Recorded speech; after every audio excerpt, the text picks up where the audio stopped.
ತುಂಬ ಹೃದಯದ ಸ್ವಾಗತವನ್ನು ಮಾಡ್ಕೊಳ್ತೀನಿ.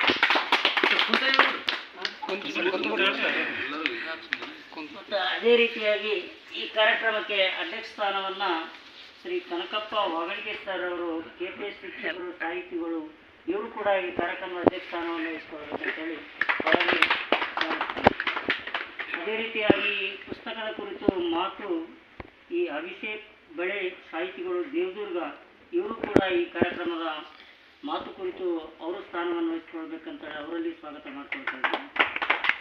ಅದೇ ರೀತಿಯಾಗಿ ಈ ಕಾರ್ಯಕ್ರಮದ ಉಪಸ್ಥಿತಿಯನ್ನು ಶ್ರೀ ಮರ್ಯಪ್ಪ ನಾಟೇಕರ್ ಸರ್, ಈ ಪುಸ್ತಕದ ಕೃತಿಕಾರರು, ಇವರು ಕೂಡ ಉಪಸ್ಥಿತಿ ಸ್ಥಾನವನ್ನು ವಹಿಸಿ ಆತ್ಮರ ಶರಣರ ಸಿದ್ಧಾಂತಗಳನ್ನು ವಿಚಾರಗಳನ್ನು ನಾವು ಏನು ಮಾಡ್ತೀವಿ ಅಂತಂದ್ರೆ, ಇವತ್ತು ಅವರ ಜಯಂತಿ ದಿನ ತಂದು ಫೋಟೋ ಇಟ್ಟು ಪೂಜೆ ಮಾಡಿ ಅವ್ರು ನಾಳೆ ಮಾತಾಡಿ ಮುಗಿಸ್ಬಿಡೋದು, ಮತ್ತೆ ಅವ್ರನ್ನ ಮಳೆ ಹೊಡೆದು ಗೋಡಿಗೆ ಹಾಕಿಬಿಡೋದು ಅಂತಂದ್ರೆ ಒಂದು ಕುತಂತ್ರದ ರಾಜಕಾರಣ, ಅನುಕೂಲ ಸಿಂಧು ರಾಜಕಾರಣ ಅವರ ಸಂವಿಧಾನವನ್ನು ಸ್ವಾರ್ಥಕ್ಕಾಗಿ ಬಳಸ್ಕೊಳ್ತಾ ಇದೆ. ಬಾಬಾ ಸಾಹೇಬ್ರ ಅಂತಕ್ಕಂಥದ್ದು ಏನಾಗಿದೆ ಅಂತಂದರೆ, ಒಂದು ಅತಿ ಹೆಚ್ಚು ಬಸವಣ್ಣನ ಕುರಿತು ನಾವು ಚಾಂದ್ ಪಾಷ್ ಅವ್ರ ಕಡೆ ಬರೀತಾರೆ ಸರ್, ಅವರ ಕಾಗೆ ಕಾರುಣ್ಯದ ಕಣ್ಣು ಆತ್ಮಕಥೆ. ಅಲ್ಲಿ ಕಾಗೆಯನ್ನು ಅವ್ರ ಕಾರುಣ್ಯಕ್ಕೆ ಉಳಿಸ್ತಾರೆ.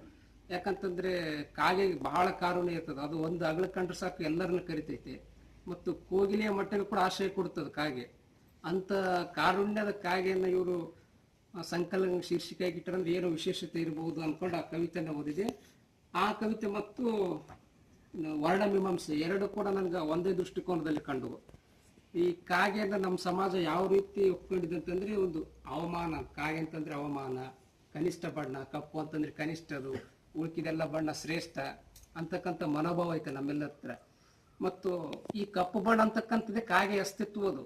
ಅದರ ಅಸ್ತಿತ್ವಕ್ಕೆ ಧಕ್ಕೆ ಮಾಡ್ತಕ್ಕಂಥ ಅಧಿಕಾರ ನಮ್ಮ ಯಾರಿಗೂ ಇಲ್ಲ. ಅದರ ಧ್ವನಿ ಮತ್ತು ಯಾವ ರೀತಿ ಕೋಗಿಲೆಯ ಕಂಠಕ್ಕೆ ಅಸ್ತಿತ್ವ ಇದೆಯೋ, ನವಿಲಿನ ಗರಿಗಳಿಗೆ ತನ್ನದೇ ಅಸ್ತಿತ್ವ ಇದೆಯೋ, ಅದೇ ರೀತಿ ಕಾಗೆಗೂ ಕೂಡ ತನ್ನ ಕಪ್ಪು ಬಣ್ಣ ಮತ್ತು ಅದರ ಕರ್ಕಶವಾದ ಧ್ವನಿ, ಅದರ ಅಸ್ತಿತ್ವವನ್ನು ಕಳಿಸಿಕೊಂಡ್ರು ಕೂಡ ಅದು ಅಂತಿಮವಾಗಿ ನೀರೇ ಆಗುತ್ತೆ. ಅಂದ್ರೆ ಎಲ್ಲವುಗಳಿಂದ ಬಿಡುಗಡೆ ಹೊಂದಬೇಕು.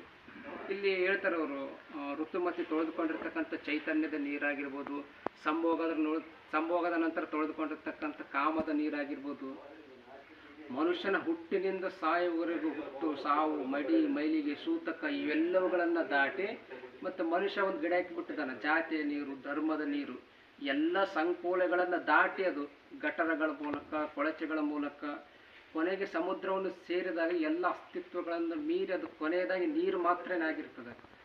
ನೀರಿಗೆ ಒಂದು ನಿರ್ದಿಷ್ಟವಾದ ಆಕಾರ ಇಲ್ಲ, ಗಾತ್ರ ಇದೆ. ಹಾಗಾಗಿ ಆ ನೀರಿನ ಗುಣವನ್ನು ನಾವು ಅಳವಡಿಸಿಕೊಳ್ಬೇಕು ಬದುಕಿನಲ್ಲಿ ಅಂತಕ್ಕಂಥ ಒಂದು ಅದ್ಭುತವಾದ ಆಶಯವನ್ನು ಈ ಕೈ ಹೇಳ್ತಾರೆ. ಅಲ್ಲಿ ಕೊನೆಯ ಒಂದು ಸಾಲ ನನಗೆ ಭಾಳ ಇಷ್ಟ ಆಯ್ತು. ಇದರಲ್ಲಿ ಮೈಯ ಮಣ್ಣು ಬಣ್ಣದ ಕಣ್ಣು ಹೊತ್ತು ಊರು ಕೇರಿಯ ತುಂಬ ಬರಿಗಾಲಲ್ಲಿ ತಿರುಗುತ್ತವೆ, ಮರಳಿ ಸಾಗರ ಸೇರುವ ತನಕ.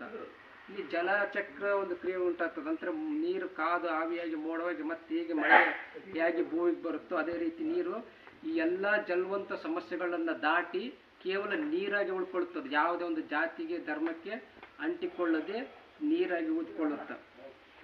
ಇಲ್ಲಿ ನನಗೆ ಒಂದು ಸಾಲು ಯಾವುದು ಇಷ್ಟ ಆಯ್ತು ಅಂದರೆ, ಊರು ಕೇರಿಯ ತುಂಬ ಬರಿಗಾಲಲ್ಲಿ ತಿರುಗುತ್ತವೆ. ಈ ಸಾಲು ಓದಿದಾಗ ನನಗೆ ಜಂಬಣ್ಣ ಅಮರಚಿಂತ್ರ ಸಂಕಲನದ ಹೆಸರು ನೆನಪಾಯಿತು.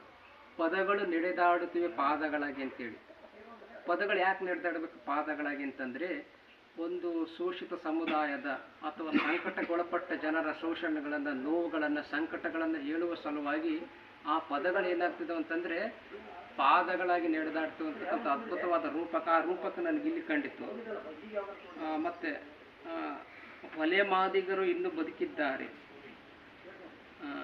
ಈ ಕವಿತೆ ಓದಿದಾಗ ನನಗೆ ಅದೇ ಮತ್ತೆ ಅದು ಹಂಪ ನಾಗೇಶ್ ಸರ್ ಅವ್ರ ಮಾತುಗಳು ಮತ್ತೆ ನೆನಪಾದ. ನನಗೆ ಸಿದ್ಧಲಿಂಗಯ್ಯವರ ಹೊಲೆ ಮಾದಿಗರ ಹಾಡು ಕವಿತೆ ನೆನಪಾಯಿತು.